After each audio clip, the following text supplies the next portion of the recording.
একা নিজের ফিতরা নিজে একা দেওয়া সুন্নত, মাথায় থাকবে। যদি বলছেন মৌলভী সাহেব তাহলে মসজিদে এক জায়গায় করা যাবে না, এক জায়গায় করা যাবে। যার কাছে এক জায়গায় করবেন সেই মোড়ল যদি ইমানদার লোক হয়, আর মোড়ল যদি এই দায়িত্ব পালন করে যে রোজার ঈদের চাঁদ ওঠার আগে সমস্ত ফিতরা বিলি বন্টন করে দিব, গরিবদের মাঝখানে সব বুঝে দিব, আর এই কারণে ওই মোড়লের কাছে ফিতরা জমা করা যাবে। যে ফিতরা ইমানদারিতার সাথে মোড়ল ঈদের চাঁদ ওঠার আগে পর্যন্ত গরিব মানুষদের বাড়িতে পৌঁছে দিবে, এই মোড়ল বা এই মসজিদ কমিটির কাছে জমা করা কি যাবে। আর যে মসজিদ কমিটি ঈদ হয়ে যাবার 13-14 দিন পরে ফিতরা বিলি করছে, এই মসজিদ কমিটিকে ফিতরা জমা করা যাবে না। মনে থাকবেন, কোন সরকার গল্প নেই এখানে। যে সরকার মুহাম্মদ সাল্লাল্লাহু আলাইহি ওয়াসাল্লাম আমাদের মূল কথা কি বলছে বুঝতে পারছেন না? যে সমস্ত যে সমস্ত সর্দার ভাইরা আছেন, ফিতরা জমা হবে, ফিতরা জমা হবে, আর ওই জমা ফিতরা চাঁদ ওঠার আগে আগে গরিব মানুষদের বাড়িতে পৌঁছে দেবেন সর্দারেরা। এটাই হচ্ছে সুন্নাত। আপনি মানবেন না মানবেন আপনার, আপনি 1.5 মাস ধরে বলি করি, আমি আপনাকে গাল দিতে যাবো না, মারতেও যাবো না। সুন্নাত যেটা সেটা বলে দিলাম। কি বলছি বুঝতে পারছেন? আপনি মানলে মানুন, না হলে ছেড়ে দেন, কোন সমস্যা নেই। তো কথা বলে কোন দরকার নেই। কোন সর্দার যদি এই কাজে যুক্ত থাকেন, এখানে যদি থাকেন সর্দার সাহেব, অবশ্যই আপনি গরিবের বাড়িতে ফিতরাটা চাঁদ ওঠার আগে পৌঁছে দেবেন। তার মাল আটকে রাখার অধিকার আপনার নেই। ফিতরা কেন? গরিব মানুষ আপনার ঈদের আনন্দে যাতে অংশগ্রহণ করতে পারে, আপনার বাচ্চা যে নতুন জামা পড়েছে তার বাচ্চাও যেন পড়তে পারে, আপনি ঈদের দিনে যে লুঙ্গি দামি পড়েছেন ও যেন সেই ঈদের লুঙ্গিটা পড়তে পারে, দামি লুঙ্গি। এই কারণেই তো আল্লাহ রাসূল ফিতরার ব্যবস্থা করেছেন। আপনি কেন, কোন নিয়মে, কোন পদ্ধতিতে আপনি তার ফিতরাকে আটকে রাখলেন? তার বাড়িতে পৌঁছে দিতে হবে, এটাই হচ্ছে সুন্নাত। আমরা সঠিকটা মানার চেষ্টা করবো ইনশাআল্লাহ, ইনশাআল্লাহ, ইনশাআল্লাহ। আর একটা দুটো মাসলা মাসাইল আপনাদেরকে বলে দিই, এগুলো জেনে রাখলে খুব উপকার হবে। অনেক সময় আমরা গ্রাম্য বাংলার মানুষ একটা কথা বলি, কেউ যদি ইচ্ছা করে একটা রোজা যদি ভাঙে, সারা জীবন রোজা করে ওইটা শোধ করা যায় না, বক্তব্য দেয় না, আর লোকও তাই ভাবে। জি না, এটা মিথ্যা কথা। সত্য কি, আপনি রমজান মাসে রোজা রাখতে পারেননি, ইচ্ছা করি একটা রোজা ভেঙে দিয়েছেন। কি করে ভেঙেছেন? ভাত খেয়ে, খিদে লেগেছিল, ভাত খেয়ে ফেলেছেন। চায়ের দোকানে গিয়ে নেশা সামলাতে পারেনি, চা পান করে নিয়েছেন। আপনি একটা ফরজ ইবাদত ছেড়ে দিয়েছেন, সেটা কাবিরা গুনাহ করেছেন। কি বললাম বুঝলেন? এই গুনার জন্য আপনি আল্লাহর কাছে তওবা করুন, ইনশাআল্লাহ আল্লাহ আপনাকে ক্ষমাশীল, ক্ষমা করে দিবেন। একটা রোজা ভেঙেছি বলে সারা জীবন রোজা করতে হবে, তাও শোধ করা যাবে না, এটা মিথ্যা কথা। খাদ্য দিয়ে, মানে খাবার জাতীয় জিনিস দিয়ে যদি কেউ রোজা ভাঙে, তাহলে তার কাফারা এটাই যে সে কাবিরা গুনাতে লিপ্ত হলো, দোয়া করতে হবে, আল্লাহ তার ক্ষমা করে দিবে। শুধুমাত্র রোজা যদি স্বামী স্ত্রী মিলন করে যদি কেউ ভাঙে, তার কাফারা আছে। দুপুরবেলাতে স্বামী স্ত্রী শুয়েছিল, কোন কারণে মানে সে স্বামী স্ত্রীর মিলনে লিপ্ত হয়ে গেছে, দুজনেরই রোজা ভেঙে গেছে, ফরজ রোজার সময়, এর জরিমানা আছে। জরিমানা কি? ওই যে গোলাম আজাদ করতে হবে, 60টা রোজা রাখতে হবে, না হলে 60টা মিসকিন খাওয়াতে হবে। 30টা রোজাতেই যদি এই ঘটনা ঘটায়, তাহলে 60টা আরো পারবে? 30টাতেই যদি এই ঘটনা ঘটিয়ে দেয়, 60টা পারবে? তার মানে সব থেকে ভালো আমাদের বর্তমানে যৌবনের যা চাহিদা, রমজান মাসে আমার মনে হয় এসব আলোচনা না করাই ভালো। তবুও করে দিচ্ছি, স্বামী স্ত্রী একটু দূরে থাকাই ভালো, একটু দূরে থাকা ভালো। কারণ বাই চান্স শয়তান তো ইচ্ছা করে সবসময়ই আপনাকে মনে কুমন্ত্রণা দিবে। কি বললাম বুঝলেন না? তারপরে ইফতারি করার থেকে নিয়ে সাহারি পর্যন্ত আপনি আপনার স্ত্রীর কাছে গমন করুন, কোন সমস্যা নেই, কোন সমস্যা নেই। এইবার আপনাদেরকে আর একটা কথা বলে দিই, আমাদেরকে আল্লাহ রোজা ফরজ করেছেন কেন? এটা জানা লাগবে কি লাগবে না? লাগবে। আল্লাহ তাআলা বলছেন, ইয়া আইয়ুহাল্লাযীনা আমানু কুতিবা আলাইকুমুস সিয়াম কামা কুতিবা আলাল লাযীনা মিন ক্বাবলিকুম লাআল্লাকুম তাত্তাকুন। তোমাদের জন্য সিয়াম ফরজ করা হয়েছে। রোজা কি ফরজ? কেন ফরজ করা হলো? আল্লাহ বলছেন লাআল্লাকুম তাত্তাকুন, যাতে তোমাদের ভিতরে পরেজগারিতা জন্ম হয়, যাতে তোমাদের ভিতরে তাকওয়া আল্লাহ ভীতি জন্ম হয়। এই আমি একটা যুক্তি দিয়ে কথা বলছি, দেখুন কত মজা লাগে। আচ্ছা, এই পৃথিবীতে প্রত্যেক ইবাদতে ভেজাল করা যায় নিজে নিজে, আর প্রত্যেক ইবাদতে 2 নম্বরই করা যায়, ইচ্ছা করলে করা যায়। আর প্রত্যেক ইবাদত লোক দেখানিও করা যায়, জানেন না? দান করাটা কি ইবাদত না? ইবাদত তো ইবাদত। আচ্ছা, আপনি যদি এখন দান করেন, তা বক্তা আপনার নাম বলবে না? শুধু নাম বলবে না, বক্তাদের দোয়া করা ঢং কত আবার। হ্যাঁ, 20 টাকা দিয়েছে, তা প্যান্ডেলের ভিতরেই দোয়া ঘুরছে, 2000 দিয়েছে, প্যান্ডেলের বাইরে বার করে দিয়েছে, যে পালিয়েছে। আর কেউ 20,000 দিয়েছে, তা বলছে না তাকবীর, আল্লাহু আকবার, আল্লাহ দয়াময়, আল্লাহ ফেরদাউসে পৌঁছে দাও, আর জায়গা নাই জান্নাতে, যেমন হোক করে ঢোকাও। মানে এমন করে দোয়া করছে, জান্নাতের জায়গা নাই। মানে 20,000 দিয়েছে, মাল অনেক বেশি। তাহলে বক্তারাও অনেক চালাক। কম দান দোয়া কম, মিডিয়াম দান দোয়া মিডিয়াম, বেশি দান এমন দোয়া করছে যে জান্নাতে ঢুকিয়ে তবে ফিরছে বক্তা। বুঝতে পারছেন? আবার এটা বক্তা গেল, আর যে দান করছে তার গুণ আছে। দান করেছে, বক্তা সাহেব নামটা বলতে ভুলে গেছে, তো ঘুরে এসে আবার বলছে আমার নামটা বলুন। যে কি নাম? বলছে আমার নাম শফিকুল ইসলাম।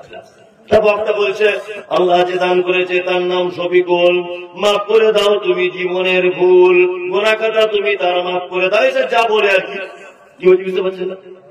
এখন শফিকুল যখন নামটা বলছে, ও অত দূর চলে গিয়েছিল, আবার ঘুরে এসে বলছে আপনি আলেম মানুষ, এত ভুল করেন। আমি টাটকা 2024 সাল হজ করে এলাম, বলুন আলহাজ শফিকুল 20,000। তার মানে কি আলহাজটা বাদ দিয়ে গেছে। আর যদি তার নাম না বলা হয়, আগামী বছর আর দান করবে না। তার মানে বোঝা যায় যে এই দানের ভিতরে অনেক রকমের বদমাইশি থাকে। থাকে কি থাকে না? লোক দেখানোর ব্যাপার থাকে। মেয়ে বিয়ে দিয়েছেন, হাজি সাহেব বিয়াই হয়েছে, আপনি তো বেনামাজি। আবার হাজি সাহেব এসছে আপনার বাড়িতে বিয়াই, ও যাচ্ছে জোহরে মসজিদে, আপনি যদি না যান মান সম্মানের ব্যাপার। তখন বলছে মাসপিলার মা বাক্স থেকে পাঞ্জাবিটা বার করেন, একটু যায়, আজকে কিছু করার নাই। এটা করা যায়। আর অনেক লোক করেও, করে কি করে না? করে। লোক দেখে নিয়ে ইবাদত করা যায়। সারা বছর খোঁজ খবর কিছু নাই, ঈদের দিনে এমন পাঞ্জাবি পরে যাচ্ছে মনে হচ্ছে আব্দুল কাদের জেলানি আসছে আমাদের ঈদগায়। সারা বছর খোঁজ নাই। এরকম লোক আছে। এগুলো ঢং করা যায়, করা যায় না? ঢং করা যায়। একটা সার্টিফিকেট আছে, খুব সহজে কিনতে পাওয়া যায়। পৃথিবীতে সবকিছু অর্জন করতে হয়, একটা সার্টিফিকেট টাকা থাকলে হয়। তার নাম কি? হাজি। সারা জীবন জুয়া খেলো, সুদ খেলো, মদ খেলো, বদমাইশি শেষ নাই, সিনেমা হল ছিল, সব কিছু করেছে। বুড়ো বয়সে বলছে যাই পশ্চিম দিক থেকে ঘুরে আসি, টাকা অনেক বেশি, প্লেনে করে চলে গেল। বাড়ি এসে সবাই বলছে হাজি সাহেব, হাজি সাহেব, হাজি সাহেব, হাজি সাহেব। ও তখন মনে মনে ভাবছে মনে আমি সার্টিফিকেট নিয়ে এসেছি। বুঝলেন? হাজি সাহেব না বললে বাদে কেউ যায়, তাই তো? তাহলে এটাও কিন্তু অনেক সময় চালাকি করে করতে পারা যায়। এর একটা নিদর্শন থাকে, থাকে না? খেজুর আনে, পানি আনে, তসবি আনে, আবার বড় পাঞ্জাবি পরে, যে নামাজ পড়ে তার একটা নিদর্শন থাকে, থাকে না? এই জায়গাটায় কালো দাগ হয়, কালো এই জায়গাটায় ঘাটা পড়ে যায়, যায় না? পৃথিবীতে প্রত্যেক ইবাদত মানুষ দেখানো যায়, একটি মাত্র ইবাদত আছে, ইবাদতটা শুধু মানুষ আল্লাহর ভয়ে করে। তার নাম কি? রোজা। এক সাহারি থেকে ইফতার পর্যন্ত পানি টানি খাওয়া যাবে, একটু হালকা পানি পান করা যাবে, হালকা বিড়ি টিড়ি টানা যাবে না? কিছু যাবে না? ভালোই তো আপনারা জানেন। তাহলে সব টিপচি টালে টানা শুনি যাবে না, খাওয়া যাবে না, তাই তো? এইবার আপনি বাথরুম ঘরে গোসল করতে ঢুকেছেন, কথা বুঝবেন। কঠিন পিপাসা লেগেছে, বহরমপুরে গিয়েছিলেন, কাজে সাইকেল চালিয়ে এলেন, কঠিন পিপাসা হয়, জান বার হয়ে যাচ্ছে, বাথরুমে দরজা লাগিয়ে দিলেন। বাথরুমে কেউ যায়? একাই যায়।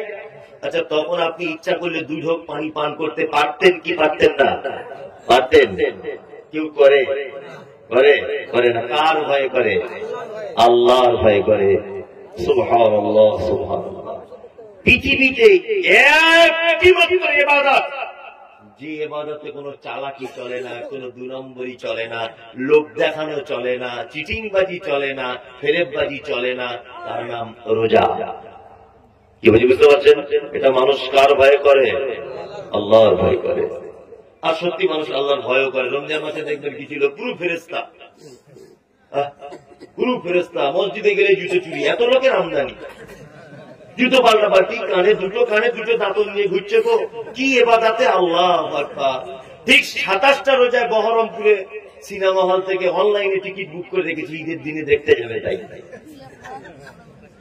এরকম লোক আছে।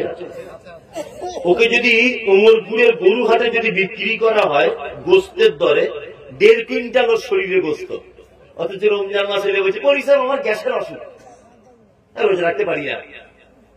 অথচ মনে হয় একটা ছোট বকরি ছাগল ভুনা করে দিলে একাই খেতে পারবে, আরাম করে রমজান মাসে রোজা রাখে। মেয়েটার বয়স 16 বছর। তোর মাকে বলছি কি ব্যাপার ভাবি, কি ব্যাপার চাচ্ছি, তোমার মেয়ে রোজা রাখলো না? বলছে আমার কচি মেয়ে কি করে রোজা রাখবে, ভোরবেলা উঠতে পারে না।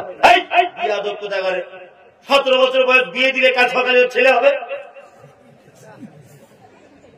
তুমি বলছো তোমার মেয়ে বাচ্চা, ও মেয়েকে আমি চিনি না।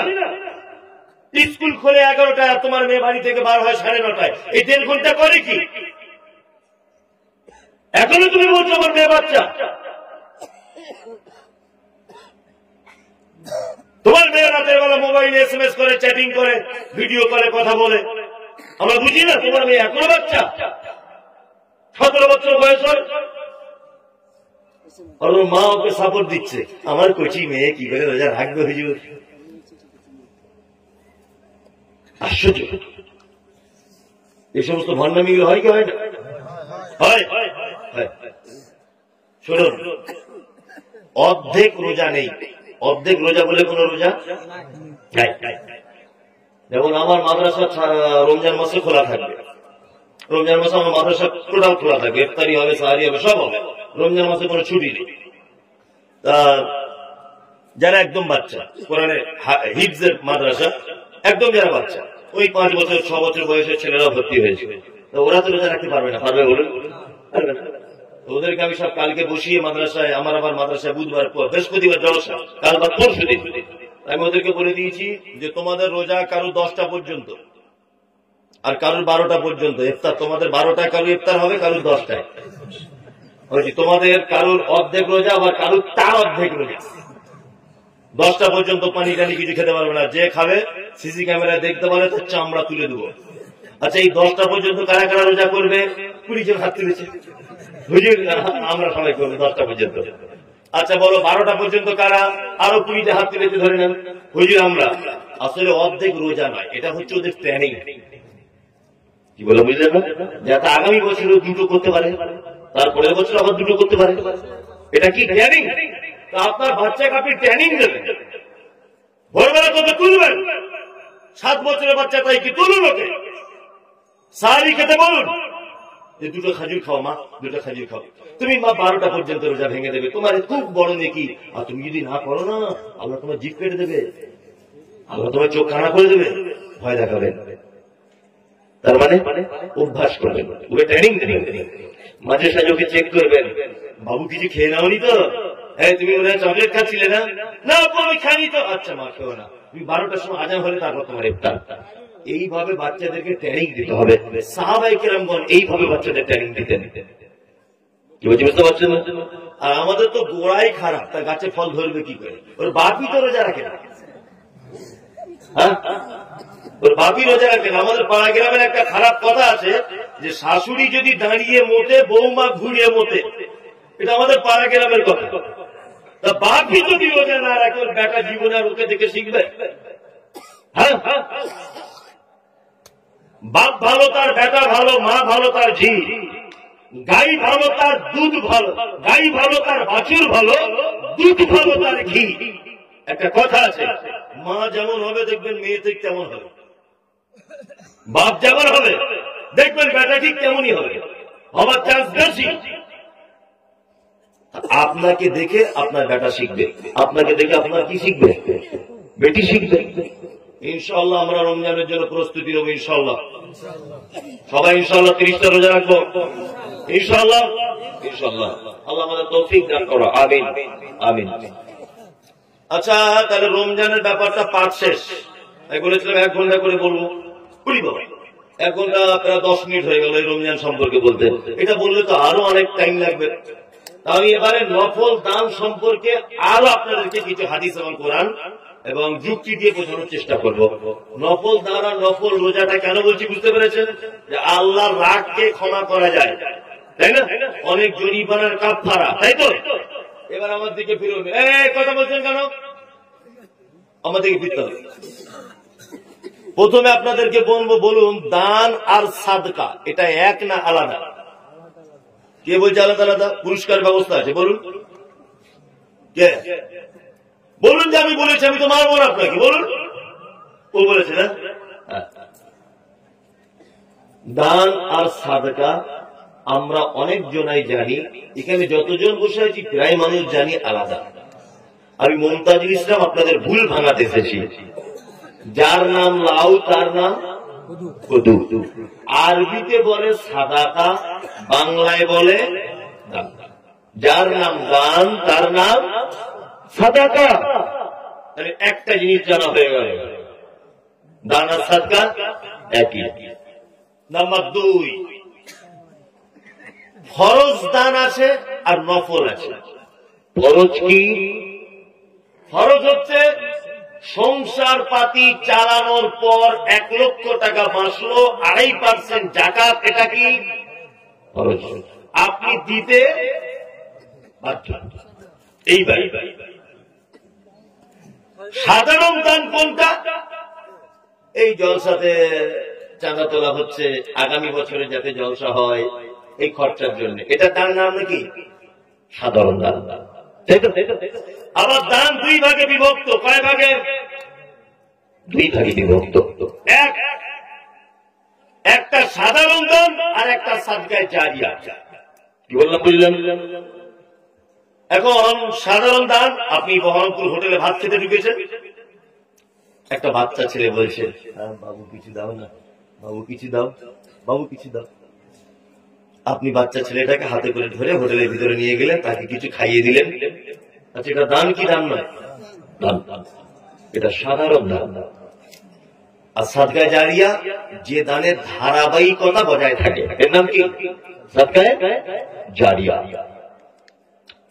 এখানে আমি একটা কথা বলবো, এটা মসজিদের উন্নতি করবে জলসা, কারণ এই কথাটা মনে হয় না বলাই ভালো, কমিটির লোক খুব রেগে যাবে। কিন্তু রেগে গেলেও হবে না, আমি সত্যিটা বলে সত্যিটা বলবো কি বলবো? আচ্ছা, আমার পাতলা পায়খানা হচ্ছে খুব, ধরে নেবে মোটামুটি 12-13 বার হয়েছে, বা একটা ছেলে হচ্ছে ধরে নেবে 12-13 বার। মাঠে পায়খানা করছে, সে একদম আগলা হয়ে পাচা খুলে, এখন পাচা খুলে যেই বসেছে ওখানে একটা বিষাক্ত সাপ ছিল, সাপ ওর পাছাতে কামড়ে গিয়েছে। ও দৌড়াতে দৌড়াতে দৌড়াতে দৌড়াতে ফটিক ডাক্তারের কাছে গেছে। ফটিক ডাক্তার কি বলছে, ডাক্তারবাবু কি সর্বনাশ হলো, কি সর্বনাশ হলো? বলছে কি হলো? বলছে আমার পাতলা পায়খানা হচ্ছে, থাকতে পারিনি, মাঠে গিয়ে যেই লুঙ্গিটা তুলে বসেছি একটা সাপ এসে কামড়ে দিয়েছে, তাড়াতাড়ি করে ঔষধ দেন।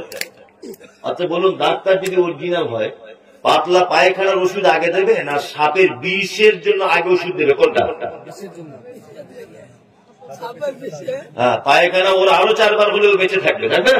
কিন্তু সাপের বিষের ওষুধ না দিলেও মারা যাবে। তার মানে শুধু ডাক্তার হলে হবে না, কোন ঔষধ কখন দিতে হবে এই জ্ঞান থাকতে হবে। টাকা আছে বলে দান করে দেবো, সাদকায়ে জারিয়া করে দেবো, এটা নয়। সাদকায়ে জারিয়া কোন জায়গাটায় করা উত্তম এটা আমাদের জানা লাগবে কি লাগবে না? বলুন, লাগবে? লাগবে। মসজিদ কমিটি ভাই আপনারা রাগ করবেন না, আমি আল্লাহর রাস্তায় আপনাকে বলছি, রাগ করবেন না, একদম করবেন না। আমি একদম বাস্তব চিত্রটা আপনার যাতে কল্যাণ হয় সেই জন্য আপনাকে বলছি। আচ্ছা, মসজিদে আপনি 5 কুইন্টাল রড দান করলেন, 5 কুইন্টাল রড। আচ্ছা বলুন তো, এটা সাদকা জারিয়া কি জারিয়া নয়? জারিয়া, জারিয়া। আচ্ছা 100 বছর পরে এই মসজিদ ভেঙে দেওয়া হবে কি হবে না? আবার অন্য মসজিদ নতুন করে হবে। 100 বছর পরে পুরাতন হয়ে যাবে, তারপর নতুন। তাহলে 100 বছর পরে আপনার ওই রড আর মসজিদে থাকবে? ভাঙড়িওয়ালার কাছে চলে যাবে। তাহলে আপনার এই নেকির বয়স 100 বছর, তাই না? সাদকা জারিয়া। এবার আপনি মাদ্রাসায় একটা ছেলে কোরআনের হাফেজ হচ্ছে, তাই না? এই ছেলেটা হাফেজের জন্য আপনি 200 টাকা দান করেছিলেন। আপনার ওই টাকাটা খেয়ে ও হাফেজ হচ্ছে। বলুন, ও কোরআন পড়লে আপনি নেকির ভাগ পাবেন কি পাবেন না? পাবেন। ও হাফেজ হয়ে ও একটা মাদ্রাসায় চাকরি করছে, ও আরো 10 জনকে হাফেজ বানাচ্ছে, তারা আবার 10 জনকে বানাবে, তারা আরো 10 জনকে বানাবে, তারা আরো 20 জনকে বানাবে। এইভাবে কোরআনের শিক্ষার পদ্ধতি কিয়ামত পর্যন্ত থাকবে কি থাকবে না? থাকবে। কিয়ামত পর্যন্ত যত ছেলে কোরআনের হাফেজ হবে, এর মাধ্যমে কিয়ামত পর্যন্ত আপনার অ্যাকাউন্টে নেকি জমা হতে থাকবে ইনশাআল্লাহ। তার মানে বোঝা যাচ্ছে সাদকায়ে জারিয়ার সব থেকে উত্তম জায়গা হচ্ছে কোরআন তেলাওয়াতের শিক্ষার ব্যবস্থা আছে যেখানে, ওইখানে সাদকায়ে জারিয়া করতে হবে। উত্তম সাদকায়ে জারিয়া। আমি মসজিদে দান করতে মানা করিনি, তবে প্রয়োজন বুঝতে হবে কোন জায়গা আমার লাভ আর কোন জায়গায় লস। আল্লাহ নবী সাল্লাল্লাহু আলাইহি ওয়াসাল্লামের হাদিস, মৌমাছির মতো দেখতে বাড়িতে একটা পোকা বাসা বাঁধে, একাই থাকে। বাথরুম ঘরে, রান্না ঘরে দেখবেন বাসা করে মাটি দিয়ে, এক ফোঁটা পানি দিলে বাসাটা ভেঙে যায়। ওটা কি পোকা বলে? দুবড়ো পোকা। তোর বয়স কত? বিয়ে করেছিস? সাংঘাতিক বুদ্ধি তো। ভেমরুল না, না, ও যেটা বলেছে ওটা ঠিক, আপনার তো হয়নি। ওটা ভেমরুল বলে। ভেমরুল তো কালো না, ওটা বড়টাকে বলে। আর একটা আছে দেখবেন পাছার দিকে মোটা মতো, মাঝখানের দিকে সরু, আর মাথাটা আছে।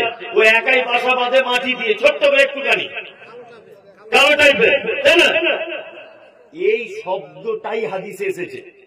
আল্লাহ নবী বলছেন, কেউ যদি তার নিজের টাকা দিয়ে এই মাটি তোলার ওই পাখিটার বাসার মতো একটুখানি মসজিদ যদি নিজের টাকা দিয়ে কেউ যদি উঁচু করে দেয়, আল্লাহ তার জন্য জান্নাতে রাজপ্রাসাদ তৈরি করবে। কি বুঝতে পারছেন? মসজিদ দান করা কোন ব্যাপার নয়, কিন্তু আমি আপনাকে বলছি এই দানের লংজিভিটি 100 বছর। কিন্তু কোরআনের শিক্ষার ব্যবস্থা যেখানে আছে, তার লংজিভিটি কিয়ামত পর্যন্ত। কি বললাম বুঝতে পারছেন? এইবার আপনাদের আর একটা কথা বলি, দান আমাদেরকে করতে হবে কেন? কেন দান করবেন আপনি? আল্লাহ নবী সাল্লাল্লাহু আলাইহি ওয়াসাল্লাম তিনি বলেছেন, ইত্তাকুন্নার ওয়ালা বিশিক্কি তামারিন, তোমরা জাহান্নাম থেকে বাঁচো, যে কোনো মূল্যে বাঁচো। জাহান্নাম থেকে বাঁচার কিছু নেই। তুমি একটা খাজুর খাচ্ছিলে, ওই খাজুরের একটু অংশ তোমার হাতে আছে, ওই অংশটা তুমি আল্লাহ রাস্তায় দান করে দাও, তার বিনিময়ে তুমি জাহান্নাম থেকে বাঁচো। তবুও তোমাকে বাঁচার লাগবে। কি বললাম বুঝলেন? আর একটা আপনাকে বলি, আপনি দান করবেন কেন? আচ্ছা, যে সম্পদগুলো আপনার বর্তমানে আছে, এই সম্পদ কার? আল্লাহ। তো ভালোই তো, আপনারা সব বোঝেন তো। তাহলে আপনার ব্যাংকে যে টাকা আছে, জমি আছে, জায়গা আছে, ধান আছে, ভুট্টা আছে, এগুলো সব কার? আল্লাহ। এবার আমি একটা কথা বলছি, তোমার কাছে আমার 20,000 টাকা জমা রাখো, কালকে যদি বলি যে তুমি আমায় টাকাটা ফেরত দাও, তাহলে তুমি দেবে না রেখে দেবে? কোনটা দেবে? যদি রেখে দাও তাহলে তুমি লোক ভালো না খারাপ? আপনি লোক খারাপ তাহলে, তাই তো? আচ্ছা, এবার আল্লাহ একটা শব্দ ব্যবহার করছে কোরআনে, দেখুন, এইভাবে বুঝিয়ে আপনাকে কেউ বলবে না। আল্লাহ বলছেন, আনফিকু মিম্মা রাযাকনাকুম, তোমরা খরচা করো, আমি তোমাদেরকে যে রুজি দিয়েছি তার থেকে খরচা করো। তাহলে রুজির মালিক কে? সবাই বলুন, রুজির মালিক কে? আল্লাহ। আল্লাহ বলছে, আমি যে রুজি দিয়েছি তার থেকে তোমরা মসজিদে কিছু দান করো, তার থেকে তোমরা এতিম ফকিরকে দান করো, তার থেকে তোমরা অসহায়কে দান করো। তাহলে রুজির মালিক যদি আল্লাহ হবে, তা সে তার টাকা চাইছে, আপনি দিবেন না কেন? সে তো তার টাকা চাইছে, আপনি কেন দেবেন না? আল্লাহ তো একবার বলিনি যে তোমার টাকা তুমি দান করো। আল্লাহ বলেছে, আনফিকু, তোমরা খরচা করো, মিম্মা রাযাকনাকুম, আমি তোমাদেরকে যে রুজি দিয়েছি রুজির মালিক তাহলে কে? আল্লাহ চাইছে আপনার কাছে, তাহলে দেওয়া লাগবে কি লাগবে না? লাগবে। চাইলে তো আপনি দেন না, তার মানে আপনি লোক ভালো না, তার মানে আপনি কি হিসাব হিসাব কি হিসাব? আরে বক্তাদেরকে এত চাওয়া লাগবে কেন? দান করো দান করো, ওকে মমে না, তাছাড়া তুমি জান্নাত পাবে না। এটা ঢং করার কি দরকার? যার মা সে চাইতে তাহলে ফেরত দিল। আসলে আমরা কোরআনের শব্দগুলো বুঝতে পারি না, কি বলতে বুঝলেন? আর একটা জিনিস আপনাদেরকে বোঝালে দেখবেন আরো মজা লাগবে। দান কত গুরুত্বপূর্ণ জিনিস। আচ্ছা, আমাদের পাড়া গ্রামের কোন মানুষ যখন মারা যায় তখন আমরা কি করি বলুন তো? মারা যাবার আগে তার ছেলেরা, তার মেয়েরা, তার বৌমারা, তার স্ত্রীরা চারিদিকে বসে বসে না, বলে কি বলে? বাপ গো চলে যাচ্ছি গো, আর জীবনে দেখা হবে না, হাবি যাবি, তোকে ছাড়া থাকবো না, হাবি যাবো, অনেক কিছু বলে। আর একটা জিনিস করে, কি করে? পানি দেয় তার গালে, দেয় না? আপনার এখানে দেয় পানি দেয়। আচ্ছা, যে লোকটা মারা যাচ্ছে, মৃত্যু যন্ত্রণায় ছটপট ছটপট করছে, ও কি পানি চায়? বড় মেয়ে তুই একটু ওই যো এই যো এই যো এদিকে টাকা দিতে, ওই দিক থেকে যাবে, যে যা দিচ্ছেন যান ওই দিক থেকে গিয়ে বসুন, আমার একটু পানি দে, কলিজা ফেটে যাচ্ছে, এরকম কিছু বলে? এবার চমৎকার একটা হাদিস শুনুন, সে কি বলে? মরার আগে হাদিসটা শুনুন। আল্লাহ নবী বললেন, একটা মানুষ যখন মারা যায়, মারা যাবার আগের মুহূর্তে সে মালাকুল মউতকে নিজে চোখে দেখতে পায়। বন্ধুরা আমার, আল্লাহর নবী বলেছেন, এক গ্লাস পানি থেকে এক ফোঁটা পানি যদি মাটিতে পড়ে যায় যেমন আওয়াজ হয় না, একজন ইমানদার মানুষের আত্মাকে যখন মালাকুল মউত যখন ধরে, তার আত্মাটাকে পার করে নেয়, তার ডান দিকে, তার বাম দিকে, তার পিছনে, তার সামনে, তার বেটা বসে থাকে, বেটি বসে থাকে, তার বৌমা বসে থাকে, তার স্ত্রী বসে থাকে, কেউ বুঝতে পারে না। তার মাঝখান থেকে লোকটা দেখবেন মারা যায়, কেউ মারা যাওয়ার সময় চোখটা বন্ধ করে দেয়, কেউ চোখটা খুলে রাখে, কেউ হাস্য মুখ নিয়ে থাকে, কেউ গালটা বেঁকে যায়, কারণ নাক দিয়ে রক্ত পড়ে, কারোর হাত বেঁকে যায়, কারোর পা বেঁকে যায়, কেউ কুচো হয়ে যায়। মৃত্যুর কারণে হয় কি হয় না? বিশ্ব নবী বললেন, এই ইমানদারেরা শুনে রেখে দাও, একজন ইমানদারের আত্মাকে যখন মালাকুল মউত যখন পার করে, লোকটা যদি আল্লাহওয়ালা হয়, লোকটা যদি পরেশগার হয়, তাহলে একটা শিশু যেমন তার মায়ের কোলে খাবার দিতে দিতে যেমন ঘুমিয়ে পড়ে, ঠিক তেমন যেন লোকটা আস্তে আস্তে করে ঘুমিয়ে যায়, পৃথিবীর কেউ বুঝতে পারে না। কথা বলতে বলতে অনেকজন মারা যায় না, কেউ বুঝতে পারে না। এটা কিন্তু একটা ভালো মানুষের লক্ষণ, বুঝতে পারছেন? এটা ভালো মানুষের লক্ষণ। আর একটা কথা বলি, বিশ্বনবী বললেন, লোকটা যদি খারাপ হয় তাহলে মালাকুল মউতকে ও নিজে চোখে দেখতে পায়, আর নিজের চোখে দেখতে পাওয়ার সাথে সাথে মালাকুল মউত এত কঠিন করে তার আত্মাকে ধরে বার করে, তার নাকের শিরা, তার চোখের শিরা, তার হাতের শিরা, সমস্ত শিরাগুলি যেন মালাকুল মউতের হাতে যেন ছিঁড়ে চলে আসার উপক্রমণ হয়। এই সময়তে ওই লোকটা একটি কথা বারবার বলে, আল্লাহ তাআলা বলছেন, আনফিকু মিম্মা রাযাকনাকুম মিন ক্বাবলি আন ইয়াতিয়া আহাদাকুমুল মাউত ফায়াকুলা রাব্বি লাউলা আখখারতানি ইলা আজালিন করিব ফাআসাদদাকা ওয়া আকুম মিনাস সালিহিন। ওই লোকটা বলে, আল্লাহ গো, আমি মালাকুল মউতকে দেখতে পেয়েছি, পৃথিবী নামক জায়গাতে আমার আর বাঁচার রাস্তা নাই, আমার কাছে মালাকুল মউত চলে এসেছে, আমার আত্মাটাকে পার করে নিয়ে চলে যাবে। আল্লাহ গো, তোমার কাছে কিছুই চাই না, একটা জিনিস চাই, তুমি আমাকে একটু সময় দাও, এই সময়টার দেওয়ার কারণে আমি দুনিয়াতে যাই, ফাসাদদাকা ওয়া আকুম মিনাস সালিহিন। আল্লাহ আমাকে একটু টাইম দাও, আমি একটু সাদকা করে আসি। তাহলে মরার আগে লোকটা কি বলে? আল্লাহ আমাকে একটু টাইম দাও, একটু দান করার সুযোগ দাও, বলে কি বলে না? বলে। এবার এইখানে একটা গভীর তথ্য আপনাদেরকে দিচ্ছি, দেখুন, পৃথিবীর শ্রেষ্ঠ ইবাদতের নাম কি বলুন? বলুন, নামাজ। ঠিক বলেছে, পৃথিবীর শ্রেষ্ঠ ইবাদত, তাই না? তা লোকটা তো এই কথাটা বলতে পারতো মনে লাগে, আল্লাহ একটু টাইম দাও, 2 রাকাত নামাজ পড়ি, বলতে পারতো কি পারতো না? পারতো। কেন বললো? পৃথিবীর প্রত্যেক ইবাদতের নির্দিষ্ট পদ্ধতি আছে, আছে না? নেই? একটা লোক মসজিদে চাঁদা তুলতেছে, আরে ভাই চাঁদা তুলছো কেন? বলছে আমি একটু হজে যাবো, ওই জন্য। ওকে দড়ি দিয়ে বেঁধে পাচার চামড়া তুলে দিবেন যদি এরকম লোক দেখতে পান। তোকে কে হজের জন্য চাঁদা তুলতে বললো? তোর হজ ফরজ হয়নি, তুই যাবি কেন? কেন তুই যাবি?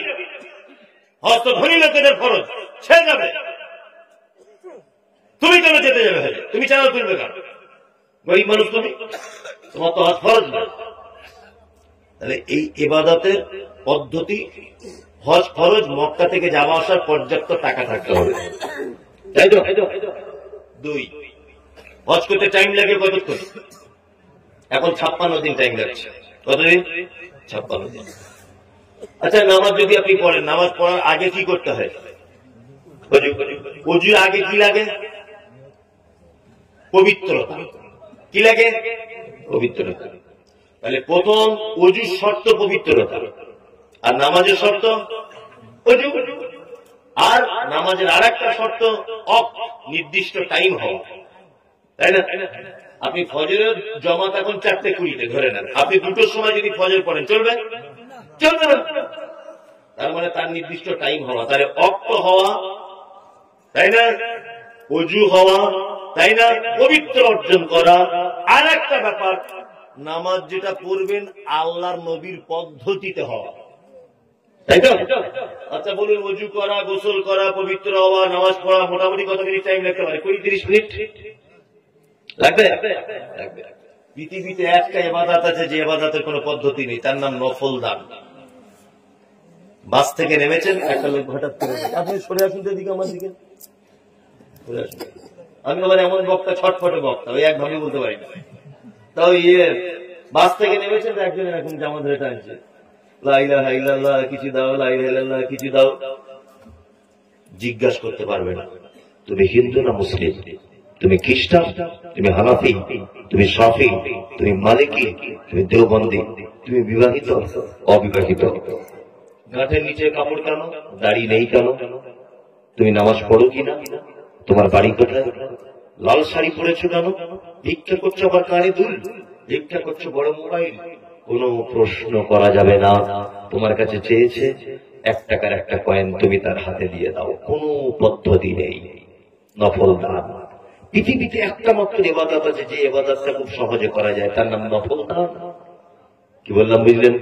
হজ করতে গেলে তার নির্দিষ্ট পদ্ধতি আছে, নামাজ পড়বেন নির্দিষ্ট পদ্ধতি, রোজা করবেন নির্দিষ্ট পদ্ধতি, কিন্তু দানের কোন পদ্ধতি নাই। চেয়েছে তুমি পকেট থেকে বার করে তাড়াতাড়ি তার হাতে 10টা টাকা দিয়ে দাও, কোন পদ্ধতি নেই। ও হিন্দু, মুসলিম, যৌন, খ্রিস্টান, ইহুদি, হাঁড়ি, চুয়ার, চামার, বাদ, বিচ্ছুতর মেথর, এটা জিজ্ঞেস করার কোন প্রয়োজন নাই। ওই জন্য মৃত্যুর আগে লোকটা বলছে কি, আল্লাহ একটু টাইম দাও, আমি গিয়ে কিছু দান করে আসি। তার মানে পৃথিবীতে সহজ আমলের নাম কি? দান করা, তাই না? এইবার আপনাদেরকে আর একটা মজার কথা বলছি, সব মজার মজার জিনিস দিচ্ছে আপনাদের, এই দেখে। আচ্ছা, আপনারা যারা ব্যবসা বাণিজ্য করেন, টুকটাক ছোটখাটো ব্যবসা বাণিজ্য অনেকদিন করেন, আপনার প্রতিদিন 500 টাকা লাভ হয়, ধরে নেন 500 টাকা হয় গড়ে। একদিন হঠাৎ 1500 টাকা হয়েছে, কি বললাম বুঝলেন? হঠাৎ 1500। বাড়ি এসে খুব মুচকে মুচকে হাসছেন, আর আপনার স্ত্রী শিউলি বলছে, কি গো আজকে হাসছো বেরিদার বাপ? 1500 লাভ।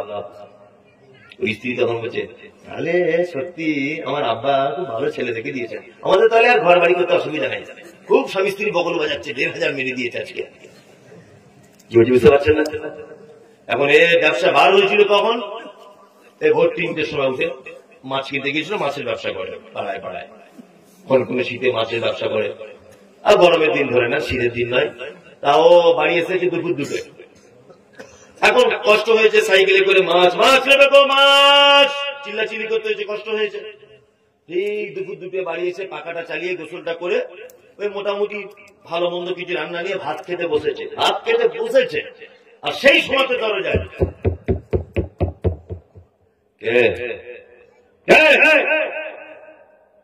না, আমি দুই চোখে দেখতে পাই না, একজন অন্ধ লোক। আমার খেটে খাওয়ার শক্তি নাই, কিছু ভিক্ষা করতে এসেছি।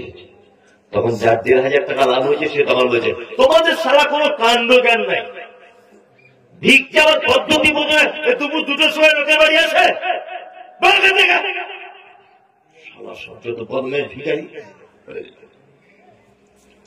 আল্লাহ বলছে তারা প্রতিদিন 500 টাকা দিতাম, আজকে 1,500 টাকা দিয়েছি, মানে এটা ভাবিস না বগল বাজাবি। 1,000 টাকা দিয়েছি, ওই অন্ধ লোকটা ওর খেটে খাওয়ার ক্ষমতা নেই, ওর জন্য 500 টাকা রুজি তোর কাছে দিয়ে পাঠিয়েছি। আর তুই যেই ভাত খেতে বসবি, পরীক্ষা শুরু হয়ে যাবে, ওকে তোর দরজায় পাঠিয়ে দেবো। আমি এটা দেখবো যে তুই ওর রুজিটা তোর কাছে যেটা দিয়েছি আমি এক্সট্রা করে ওটা দিচ্ছিস কিনা। যদি না দিস, তারপরের দিন ব্যবসায় যাবি, তোর মাছের হাঁড়ি পর্যন্ত লস করিয়ে দেবো, পুঁজি পর্যন্ত ডাউন। এটা আল্লাহ পারে কি পারে না? পারে। এই মুমতাজুল ইসলাম বলছি, পৃথিবীতে যদি কেউ ধনী হতে চায় দান করা শিখতে হবে। চামার লোক জীবনে ধনী হতে পারবে না। যারাই মাদ্রাসা মসজিদ যে কোনো জায়গায় দানের ব্যাপারে হাত লম্বা করে দেয়, আমি চ্যালেঞ্জ করে বলছি তাদেরকে কোনদিন অভাব তাদের দরজায় আসতে পারে না, অসম্ভব ব্যাপার। এটা আল্লাহর ওয়াদা, অভাব আসতেই পারে না। অথচ যে চামার সারা জীবন চামার। ওই জন্য বলছি ধনী যদি হতে চায় হাত কি করতে হবে? হাত লম্বা করতে হবে। এইবার এখানে আর একটা দামি কথা আপনাদেরকে বলে দিই, খুব মজার ব্যাপার, শুনে রেখে দেন। হাত লম্বা আপনাকে করতে হবে। আল্লাহ